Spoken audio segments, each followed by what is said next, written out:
Class 11th के MP board के विद्यार्थियों, देखिए इस वीडियो में मैं आपको 14 मार्च के लिए यहाँ पर हिंदी का पेपर सोल्व कराने वाली हूँ प्रॉपर सॉल्यूशन के साथ में। यदि वास्तव में आप अच्छे से अच्छे नंबर कवर करना चाहते हैं हिंदी में तो इस वीडियो को आप जरूर देखिएगा, क्योंकि इसमें 100% आने वाले क्वेश्चन मैं आपको बताऊंगी हिंदी के। तो चलिए बिना किसी डाउट के वीडियो को हम शुरू करते हैं। देखिए पहला प्रश्न है, छंद में अल्प विराम को कहते हैं। तो छंद में अल्प विराम को हम कहते हैं यति। दूसरा है, कुचिपुंडी नृत्य का संबंध किस राज्य से है? तो ये है आपका आंध्र प्रदेश से। सरकुल को हिंदी में क्या कहते हैं? सरकुल को हिंदी में कहते हैं परिपत्र। ठीक है। चौथा है, कबीर ने कुम्हार को किसका प्रतीक माना है? ईश्वर का। रचना के आधार पर वाक्य कितने प्रकार के होते हैं? तो रचना के आधार पर वाक्य 3 प्रकार के होते हैं। कितने प्रकार के? 3, सरल, संयुक्त और मिश्रित। अगला है, विदाई संभाषण किस विधा की रचना है? तो ये है आपकी व्यंग की। ठीक है। तो ये आपके इस तरह के प्रश्न रहेंगे, अच्छे से आपको कंप्लीट करने हैं, क्योंकि 100% आने वाले क्वेश्चन मैं आपको बता रही हूँ। तो चलिए देखिए, रिक्त स्थानों की पूर्ति कीजिए। पहला है, सरकारी कामकाज की भाषा खालिस्तान को कहते हैं राजभाषा। हिंदी का पहला साप्ताहिक पत्र खालिस्तान है उद्दंत मार्तंड। तीसरा है, घर की याद कविता खालिस्तान ऋतु में लिखी गई है वर्षा। कुई की खुदाई का काम खालिस्तान कहलाता है चेंजा। मियां नसरुद्दीन खालिस्तान मसीहत है नानबाइयों के। और पेट में चूहे कूदना में खालिस्तान शब्द शक्ति है लक्षणा। ठीक है। चलिए स्क्रीनशॉट लेकर कंप्लीट करें आप इनको। आगे है अगला प्रश्न, सत्य सत्य लिखिए। पहला, प्रत्येक किसी शब्द शब्दांश के पहले प्रयोग होता है, ये आपका असत्य है। दूसरा, शब्दकोश में 6 अक्षर का वर्ग के साथ में ही आता है, तो ये आपका सत्य। तीसरा है, छंद में गणों की संख्या खालिस्तान 9 होती है, गणों की संख्या 9 होती है, तो असत्य है क्योंकि 8 होती है। गुप्त काल कलाओं का स्वर्ण युग कहलाता है, तो ये आपका सत्य। और निर्मला पुतुल का जन्म आदिवासी परिवार में हुआ है, ये आपका सत्य है। और छठा है, मियां नसरुद्दीन शब्द या शब्दांश के पहले प्रयोग होता है, तो ये है असत्य है। ठीक है। चलिए आगे बढ़ते हैं अगले प्रश्न की ओर। सही जोड़ी लिखिए। पहली है, अवतार सिंह पास, इसकी जोड़ी सबसे खतरनाक। महावीर प्रसाद द्विवेदी युग। कुटिकृत्य, इसकी जोड़ी है एनकोडिंग। और मनु भंडारी में हार गई, शब्द के अर्थ व्यापार, इसकी शब्द शक्ति। शुभकामनाएं और आशीर्वाद की रहेगी इच्छावाचक वाक्य। ठीक है। चलिए कंप्लीट कर आप स्क्रीनशॉट लेकर इनको। चलिए हो गया। इसके बाद में देखिए क्वेश्चन नंबर 5, एक वाक्य में उत्तर दीजिए। पहला, न्याय के मैदान में किन के बीच युद्ध लड़ा गया? कौरवों और पांडवों। इसके बाद है, श्रृंगार रस का स्थायी भाव लिखिए रति। बाएं हाथ के धनुधर को क्या कहते हैं? एक शब्द में उत्तर लिखिए। ठीक है। तो सव्यसाची कहते हैं। अक महादेवी के आराध्य देव का नाम लिखिए शिव। और पटकथा की मूल इकाई क्या होती है? दृश्य। ठीक है। और आचार्य रामचंद्र शुक्ल के अनुसार निबंध की परिभाषा लिखिए। तो आचार्य रामचंद्र के अनुसार निबंध की परिभाषा, यदि गद्य कवियों या लेखकों की कसौटी है तो निबंध भी गद्य की कसौटी है। ठीक है। चलिए अच्छे से आप स्क्रीनशॉट लीजिए और अच्छे से कंप्लीट कीजिए। ठीक हो गया। क्वेश्चन नंबर 6 देखिए, निर्गुण भक्ति धारा की 2 विशेषताएं बताते हुए 2 कवियों के नाम। कबीर के अनुसार मानव शरीर का निर्माण कितने तत्वों से हुआ है? नाम लिखिए। रोला चंद की परिभाषा उदाहरण सहित देनी है। बिंब विधान योजना से क्या तात्पर्य ये बताना है। कहानी उपन्यास में अंतर आपको बताना है। जीवनी और आत्मकथा में अंतर बताना है। ठीक है। चलिए फिर बिरादरी का यही होता है, यह कथन किसने किससे कहा। शब्द शक्ति किसे कहते हैं? कितने प्रकार का होता है? नाम आपको बताने। निम्नलिखित मुहावरे का अर्थ लिखे वाक्य में प्रयोग करना। पूर्णमासी का चांद फूले ना समाना। ये 100% आने वाले आपके क्वेश्चन है, अच्छे से इसको आप कंप्लीट जरूर कीजिएगा। चित्रपट संगीत और शास्त्रीय संगीत में अंतर आपको बताना है। जनसंचार माध्यमों की 4 विशेषताएं आपको लिखनी है। ठीक है, और 16वां प्रश्न है यहाँ पे, त्रिलोचन अथवा मीराबाई की काव्यगत विशेषताएं निम्नलिखित बिंदुओं के आधार पर लिखिए। 2 रचनाएं बतानी, भाव पक्ष और साहित्य में स्थान। तो ये इस तरह के आपके प्रश्न आने वाले हैं, तो कंप्लीट आप इनको अच्छे से करें। ठीक है, चलिए क्वेश्चन नंबर 17 है, कृष्णा सोपती अथवा शेखर जोशी की काव्यगत विशेषताएं निम्नलिखित बिंदुओं के आधार पर लिखिए। 2 रचनाएं बतानी है, भाषा शैली और साहित्य में स्थान। तो ये कुछ इस तरह के आपके प्रश्न रहेंगे। 18वां है, आपके दादाजी और सब्जी विक्रेता के बीच संवाद आपको लिखना है। क्वेश्चन नंबर 19 से निम्नलिखित अपठित गद्यांश अथवा काव्यांश को पढ़कर नीचे लिखे प्रश्नों के उत्तर आपको देने हैं। ठीक, तो ये इस तरह के रहेंगे। ये आपका अपठित गद्यांश हो गया, ये इसका काव्यांश हुआ। ठीक है, काव्यांश इस तरह का रहेगा और इसके ये प्रश्न हो गए। क्वेश्चन नंबर 20 में है, कहा तो तेई था चिराग हरेक घर के लिए, कहा चिराग में सर नहीं शहर के लिए, यहाँ दरख्तों के साये में धूप लगती है, चलो यहाँ से चले और उम्र भर के लिए। चलिए, ये आपका इसका अथवा है। इनके आपको संदर्भ प्रसंग सहित व्याख्या करनी है।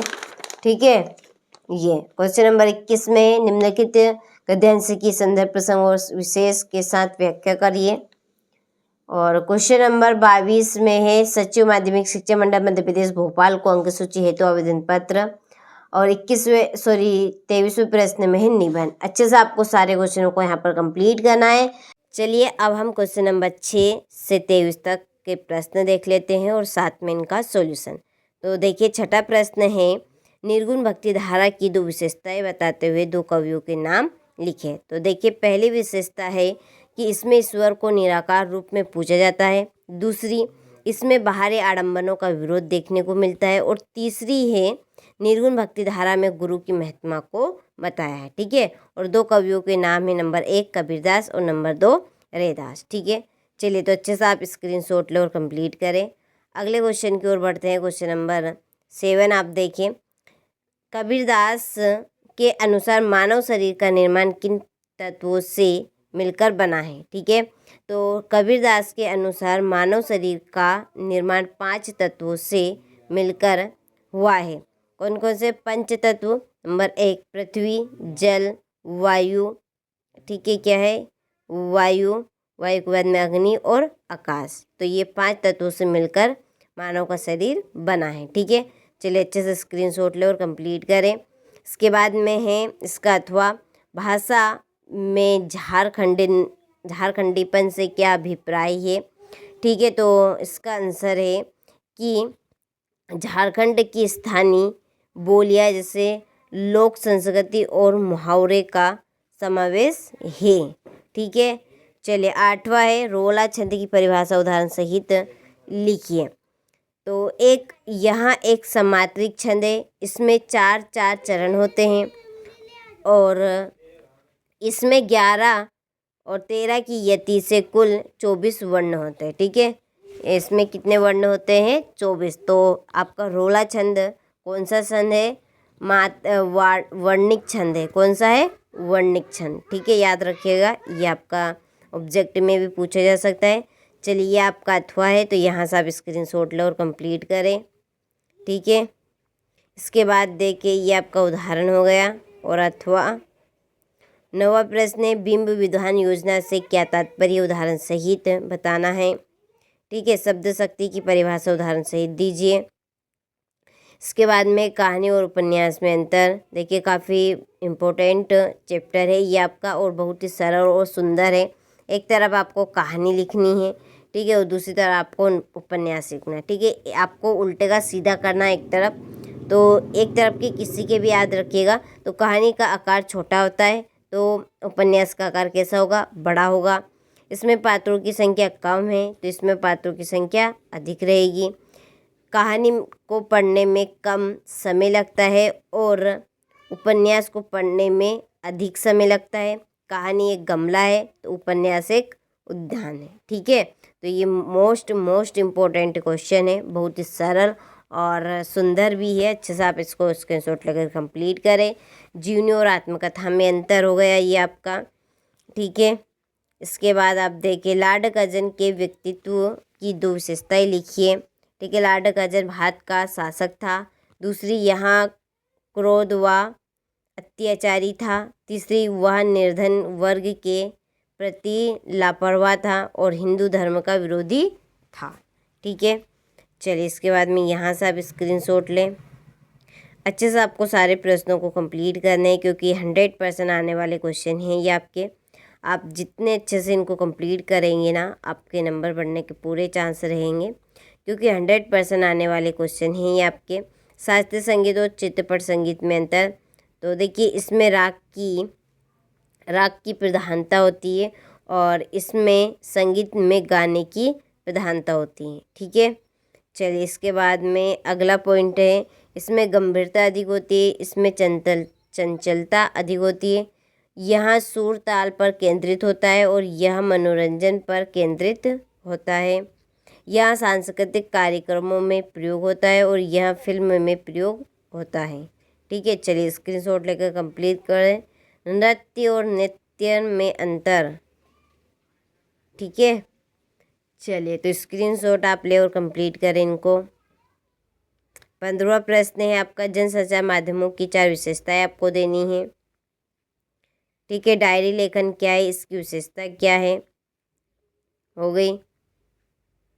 16वां प्रश्न है, त्रिलोचन की 2 रचनाएं बतानी है, भाव पक्ष और ये आपका कला पक्ष और ये साहित्य में स्थान, ठीक है।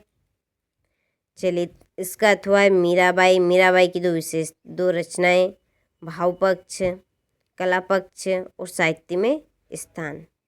ये आपका 17वां प्रश्न, कृष्णा सोपती 2 रचनाएं, भाषा हो गई उनकी, ये शैली हो गई और ये साहित्य में स्थान हो गया, ठीक है। चलिए अथवा हो गया ये इसका। 18वां क्वेश्चन, अपने दादाजी और सब्जी विक्रेता के बीच संवाद लिखना है, ठीक है। तो ये दादाजी, अरे भैया आज आलू क्या भाव है, तो सब्जी वाला बोला, नमस्ते दादाजी, आज आलू 25 रुपये किलो है। दादाजी बोले, अरे कल तो 20 रुपये थे, आज इतने महंगे कैसे हो गए, ठीक है। तो ये इस तरह से आपको संवाद लिखना है। चलिए कंप्लीट आप कीजिएगा, बहुत ही सरल और सिंपल है, पूरे चांस से है आने के, तो कंप्लीट आपको अच्छे से कर लेना है इनको। सारे प्रश्न मोस्ट इम्पोर्टेंट है। क्रोध अंधा होता है, इस कथन का भाव पल्लवन आपको करना है, ठीक है। ये हो गया। ये आपका 19वां प्रश्न, ठीक। चलिए 20वां अथवा हो गया। चलिए यहाँ से आप इसका अथवे के स्क्रीनशॉट ले। 22वां प्रश्न, ठीक। तो ये आपके 100% आने वाले प्रश्न हैं, अच्छे से आप उनको कंप्लीट कीजिएगा ताकि आप सभी अच्छे से अच्छे नंबर कवर कर सकें, ठीक है। यहाँ पर मैंने आपको क्वेश्चन नंबर 1 से 23 तक का प्रॉपर सॉल्यूशन बता दिया है। अच्छे नंबर यदि वास्तव में आप लाना चाहते हैं, सारे क्वेश्चनों को कंप्लीट कीजिएगा क्योंकि मैंने आपको 100% आने वाले क्वेश्चन बताए हैं इस वीडियो में, ठीक है। जितनी जल्दी हो सके उतनी जल्दी आप सारे प्रश्नों को कंप्लीट जरूर करें, ठीक।